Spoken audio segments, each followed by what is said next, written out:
हरिओम प्रिय दर्शकों, यदि आपकी वृषभ राशि या वृषभ लग्न है तो इस वीडियो को पूरे ध्यान से देखिएगा, समझिएगा। इस वीडियो में हम समझने वाले हैं कि जून की महीने की वो तारीख जो कि आपके लिए बहुत विशेष है, बहुत खास है, वो कौन सी तारीखें हैं और क्यों हैं ये भी हम समझेंगे। और 1 जून से लेके पूरे 30 जून तक जितनी भी ग्रह स्थितियों में परिवर्तन है इसे हम समझेंगे।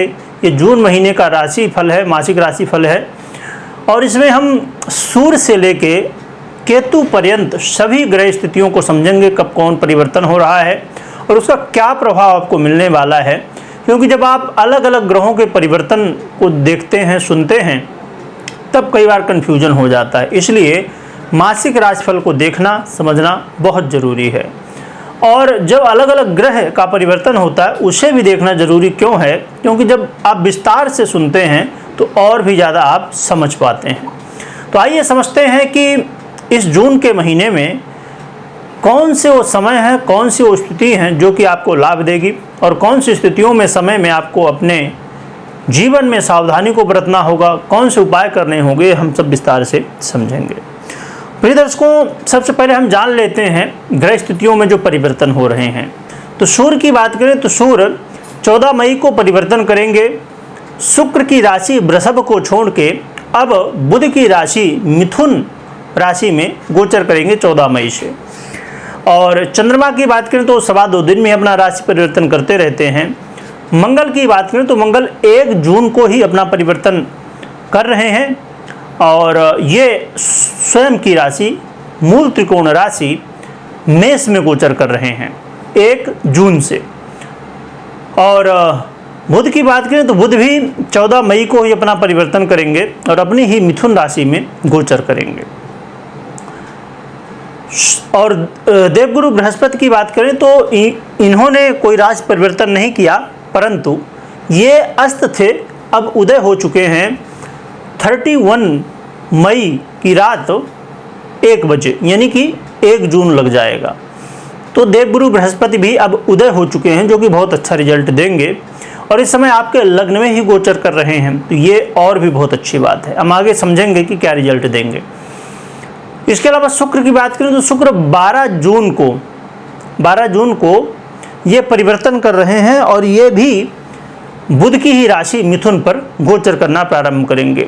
शनि की बात करें तो शनि अब जो है तो वक्री अवस्था में 29 मई से आ जाएंगे, 29 जून से आ जाएंगे, मई से नहीं जून से, जो कि लगभग पूरा महीना निकल ही चुका होगा, पर ये इसी जून में वक्र अवस्था में आ जाएंगे। राहु की बात करें तो राहु मीन में गोचर कर ही रहे हैं, इसी में अभी कर रहे हैं, और केतु कन्या में बुध की ही राशि में गोचर कर रहे हैं। तो देखा जाए तो प्रिय दर्शकों, ये जो ग्रहों की स्थितियां हैं इससे कुछ योग भी बन रहे हैं। एक तो बुधादित्य योग बन रहा है और वैभव योग बन रहा है, लक्ष्मी नारायण योग बन रहा है। तो ये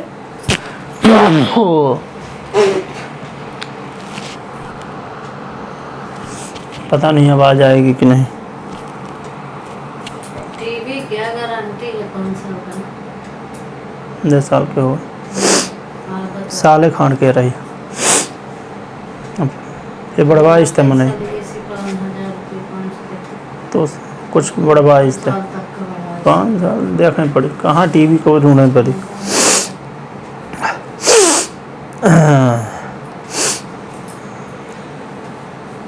तो प्रिय दर्शकों, ये कुछ योग हैं जो आपके जीवन में जून के महीने में बहुत महत्वपूर्ण हैं।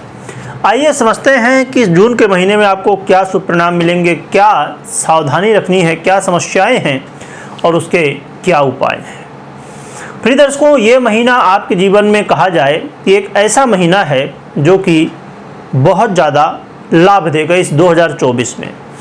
2024 में कहा जाए तो देवगुरु बृहस्पति का परिवर्तन हुआ है और ये 2024 परिवर्तन तो हो गया था मई में ही, परंतु वास्तविकता में परिवर्तन जून में हुआ। वास्तविकता में मैं क्यों कह रहा हूँ, क्योंकि जैसे ही 1 मई को परिवर्तन देवगुरु बृहस्पति ने किया, वैसे ही 7 मई को फिर 1 हफ्ते में अस्त हो गए तो फिर पूरी तरह से रिजल्ट नहीं दे पा रहे थे, परंतु अब उदय हुए हैं तो अब जून से ये रिजल्ट देना प्रारंभ करेंगे।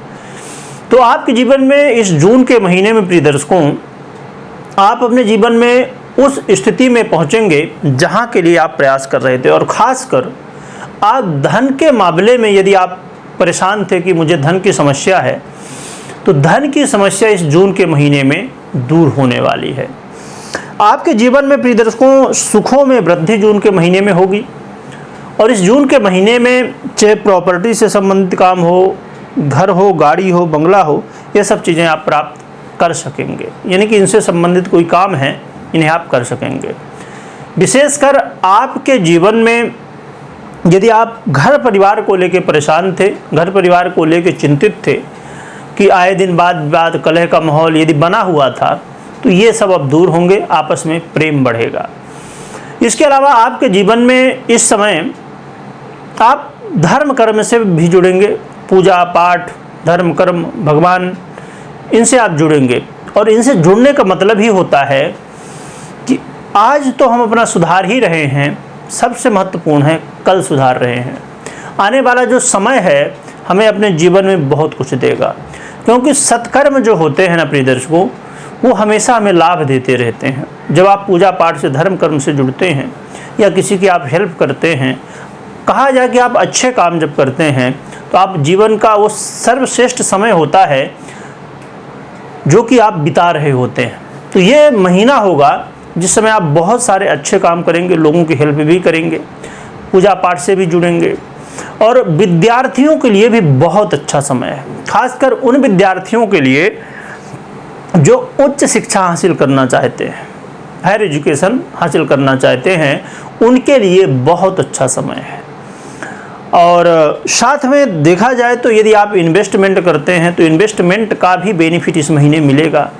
और दाम्पत्य जीवन को लेकर यदि आप चिंतित थे तो दाम्पत्य जीवन की समस्याएं भी अब दूर होने वाली हैं, दाम्पत्य जीवन अब आपका सुखद होगा। व्यापारियों के लिए भी कहा जाए तो ये महीना बहुत अच्छा है।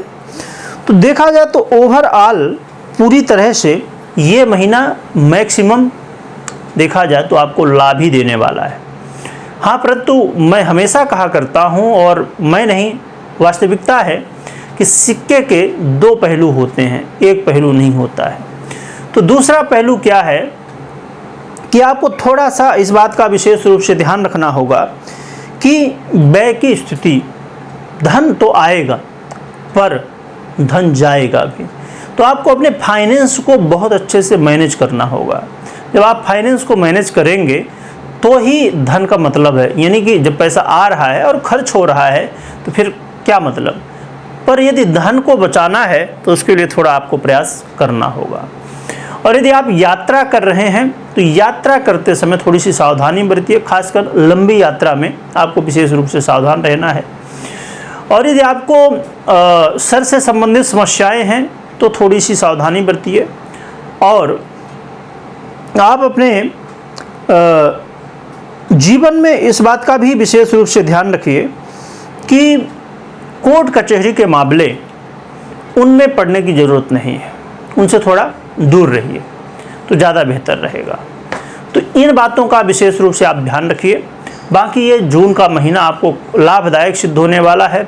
फिर भी हमेशा की तरह मैं बता दूं कि आपको अपनी जन्म कुंडली चेक करनी चाहिए, क्योंकि ये गोचर का आप फलादेश मुझसे सुन रहे हैं तो ज़रूरी नहीं कि आपकी कुंडली में भी वही स्थितियाँ हों, क्योंकि कुछ दूसरी भी हो सकती हैं, दशाएं दूसरी हो सकती हैं।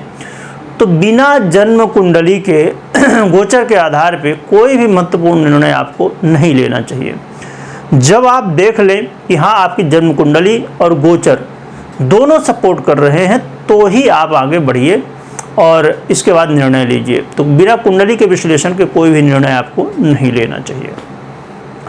अब प्रिय दर्शकों, हम उपाय की बात करें तो उपाय के रूप में आपको कुछ नहीं करना है, खाली आप अपने इष्ट की आराधना करिए, कुल देवी कुल देवता की आराधना करिए, अपने पुरोहित का आशीर्वाद लीजिए, माता पिता का आशीर्वाद लीजिए, बड़ों का सम्मान करिए।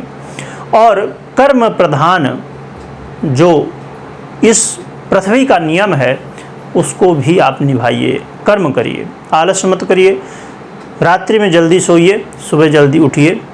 ये करिए, बाकी कोई उपाय अलग से करने की ज़रूरत नहीं है। आपके इष्ट कौन हैं उनकी जयकारा आपको कमेंट में लगानी है और साथ में आपको स्मरण करना है। खूब स्मरण करिए, भगवान का खूब भजन अपने इष्ट का करिए, इससे आपके जीवन की जो भी समस्याएं हैं, मुश्किलें हैं, वो दूर होंगी। और एक बात मैं यहाँ कहना चाहूँगा, क्योंकि ये मासिक राशिफल है, थोड़ा सा समय आपका ज़रूर लगेगा, परंतु ये बात आप समझ लीजिए। एक दर्शक थे कोई, उन्होंने कमेंट किया था कि आपने जो एक दूसरी वीडियो बनाई थी उसमें बताया था कि बहुत अच्छा है, परंतु ये दूसरी वीडियो आपने बनाई है तो इसमें आप कह रहे हैं कि बहुत समस्याएं हैं। क्योंकि प्रिय दर्शकों, हमारा कर्तव्य क्या है कि जब कोई ग्रह अच्छा रिजल्ट दे रहा है तो हम उसे अच्छा बताएं, और जब कोई ग्रह बुरा रिजल्ट दे रहा है तो उसे हम बुरा बताएं। अब एक महीने में ऐसा नहीं कि खाली एक ग्रह ही परिवर्तन करता है, कई ग्रह परिवर्तन करते हैं, तो जो ग्रह जब जैसा रिजल्ट देता है तो उसे हम बताते हैं।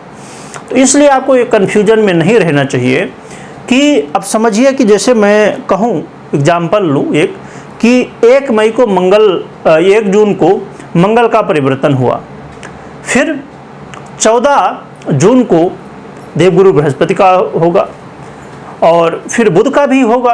अब हम 14 जून की ही बात ले लें तो 14 जून को देवगुरु बृहस्पति का और बुध का भी परिवर्तन, दोनों का। तो एक ही ग्रह किसी के लिए अच्छा दे सकता है रिजल्ट और दूसरा ग्रह बुरा दे सकता है।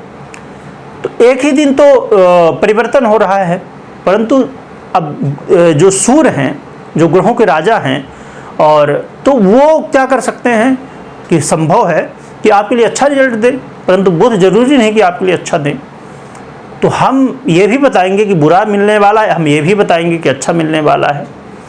इसीलिए मासिक राशिफल को समझना बहुत ज़रूरी होता है। अब कुछ दर्शक देखने में आता है, मैक्सिमम दर्शक कि 2 मिनट 3 मिनट देखते हैं और बस निकल गए। ऐसे दर्शक ही फिर कन्फ्यूजन में होते हैं। और जो दर्शक अभी तक देखे, यदि आप देख रहे हैं पूरा, हो सकता है कि आपका समय लग रहा है, परंतु ये समय एक बार ही लगेगा। हर दिन कन्फ्यूजन में आप नहीं रहेंगे। एक वीडियो आपने, मैं कहता हूँ चलो 10 मिनट की या जितने मिनट की भी ये वीडियो है आपने देखी, तो 10 मिनट तो आपके गए, परंतु पूरे महीने का कन्फ्यूजन तो दूर हो गया ना। तो इसलिए हमेशा मैं ये कहूँगा कि जब भी वीडियो देखिए, 10 वीडियो मत देखिए, एक वीडियो देखिए, पूरा देखिए, और बिना स्क्रिप्ट किए बिना देखिए।